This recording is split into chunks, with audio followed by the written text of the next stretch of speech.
What is going on, guys? I know I've already bored you once today with my ramblings, but I had something happen today that I found to be a little on the sketchy side. My mother has a 2012 Mitsubishi Outlander Sport. Fully loaded, nice little car. Nothing I would drive, but for her, it's perfect. It's been great for her. She called me this morning once I got to work.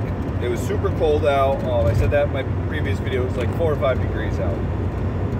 She called me and she's like, my car won't start. I go out. I hit the push to start button. She goes and it doesn't do anything. But it keeps blinking at me that the security is triggered. I don't know what to do. So I did some research, and thanks to some other YouTubers that posted fixes or a way to bypass this, I was able to figure out what was going on. So the Mitsubishi Outlanders apparently have a problem with cold weather, that the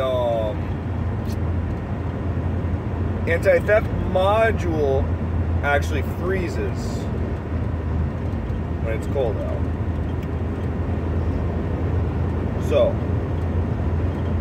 I had this idea because she had to go to work, and I work in Vermont and she lives in New York, actually about an hour away from me once back into New York.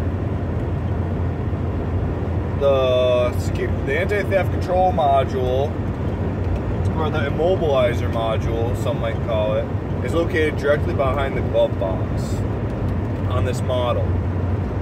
So I called her up and I said, Mom, flip open your glove box, take your hair dryer out there with a lead cord, you'll see a black box back there. Warm it up with a hair dryer, see if the car starts. So she did it. Lo and behold, the car started. Go Mom. Super proud. Didn't think she was going to be able to do it, but she did. So she called me. She's like, it worked. So I called Mitsubishi. This is what the video is about.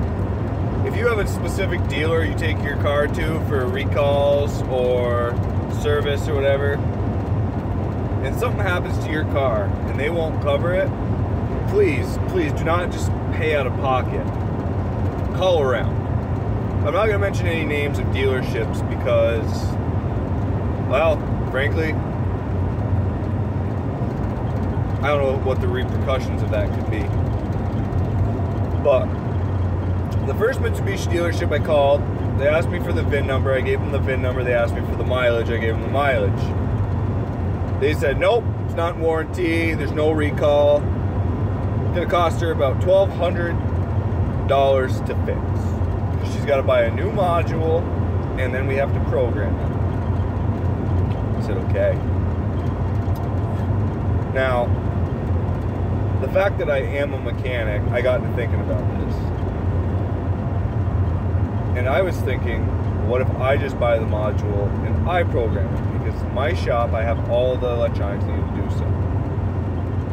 For that, I said, you know what? I'm calling them a different Mitsubishi dealership. I'm calling the dealership on which I have purchased 3 Mitsubishis through myself. And they had treated me very good. I called them up, gave them the same information. The guy comes back and says to me, yes, sir, there is an open recall on that car.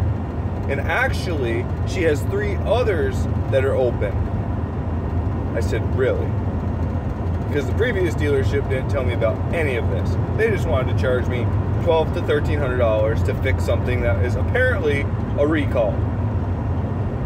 So long story short, I made the appointment, and she's taking her car in on Tuesday to get a new Immobilizer put in it. It was just that simple. It's one of those things that drives me absolutely insane. Being a mechanic, I see a lot of things like this. I have people call me and say, this shop failed my car for inspection. if you don't live in a state that requires a state inspection, every year a vehicle has to be inspected in order to be legal to drive on the roads. I'll say, okay, bring it in and I will look at it. And it seems like 9 times out of 10, half of what they tell these people that they're failing their car for is illegitimate. And it's wrong. There's shops out there in dealerships alike. I worked for one for a very, very short time, mind you. That lie to you and will try to take your money. The other thing I don't like, and a lot of shops do this, but the shop that I work at, we do not. In my personal shop, I do not. They charge extra if a customer wishes to bring their own parts. Yes, I can see why they're doing this, because a lot of times when a shop puts parts on a car, they get the parts for a certain price, and then they upcharge the parts to the customer. So they're able to make a little profit off it. So what they do is they upcharge their labor rate to offset the fact that the customer bought their parts. That's not okay. Profit or not, we don't need to get rich off everybody, and that's what people need to learn. I've talked to a lot of people that are afraid to bring their car to garages because they've heard horror stories about things like that. And that's a shame. Because not all people, not all shops are out to get you. They're not out to hurt you. But there are a few that are. Basically, the point of my rant today is, please, before you make any costly decisions, get a second opinion. It might be worth it in the long run. Perfect example, yesterday I had a customer call me and he said, hey John, I brought my truck into another shop because I know you guys are super busy right now. We are scheduling 2 weeks out right now. And they told me I needed front brakes, front wheel bearings, and lower ball joints on my Chevy truck. They quoted me $2,800 to do this. Does this seem right to you? No. No, it doesn't. Although wheel bearings are expensive for a 2008, 2009 style Chevy truck, brakes aren't that bad.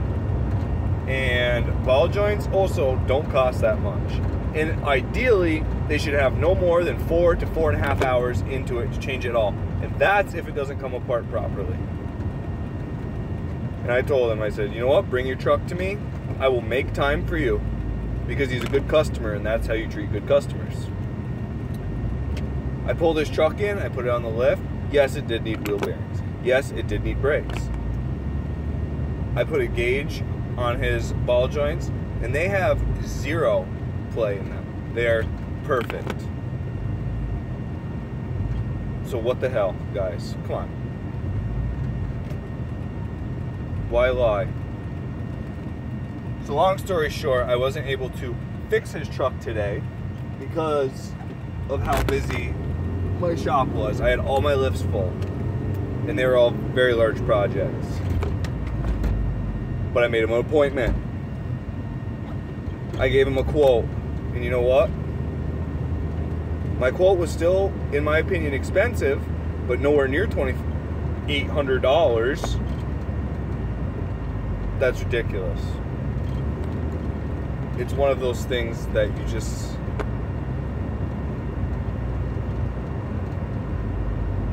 To me, it's like going to a doctor and saying, oh, you need heart surgery, and in reality, your heart is fine. I don't know. But I'm done with that rant. I want to apologize for my video earlier today.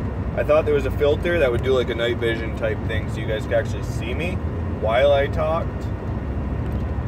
But that wasn't the case, was it? No. Anybody who watched that video was like, what the hell? I'm listening to some dude talk through the dark abyss, and it's awful. Well, I'm sorry.